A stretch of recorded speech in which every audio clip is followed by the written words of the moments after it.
बहुत समय पहले की बात है। गंगा नदी के किनारे एक पीपल का पेड़ था। पहाड़ों से उतरती गंगा अपने पूरे वेग से बह रही थी। अचानक पेड़ से दो पत्ते नदी में आकर गिर गए। एक पत्ता तिरछा गिरा और एक पत्ता सीधा। जो पत्ता तिरछा गिरा था वह जिद पर अड़ गया और कहने लगा, आज चाहे जो हो जाए इस नदी को रोककर ही रहूँगा, चाहे मेरे प्राण ही क्यों न चले जाए, मैं इसे आगे नहीं बढ़ने दूंगा।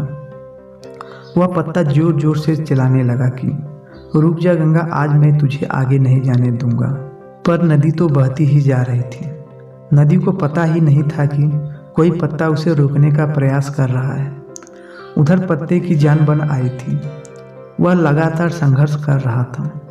वह पत्ता नहीं जानता था कि बिना लड़े ही वहीं जाना है जहां थक हार कर पहुंचेगा।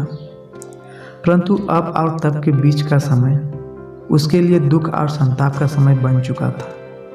वहीं दूसरा पत्ता जो सीधा गिरा था वह नदी के प्रवाह के साथ बड़े मज़े से बहता जा रहा था और कह रहा था कि चल गंगा, आज मैं तुझे तेरी मंजिल तक पहुंचाऊंगा, चाहे जो हो जाए, तेरे मार्ग में कोई भी अवरोध नहीं आने दूंगा। नदी को इस पत्ते के बारे में भी कुछ पता नहीं था। वह तो अपने धुन में सागर की ओर बहती जा रही थी। लेकिन यह पत्ता खुश और आनंदित था, क्योंकि उसे तो लग रहा था कि मैं ही नदी को अपने साथ बहाए ले जा रहा हूँ।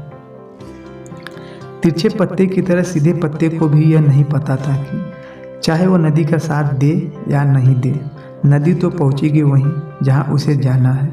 पर अब और तब के बीच का समय उसके लिए आनंद का समय बन चुका था। जो पत्ता नदी से लड़ रहा था उसके जीत का कोई उपाय नहीं था, और जो पत्ता नदी के साथ बहता जा रहा था उसकी हार का कोई उपाय नहीं था।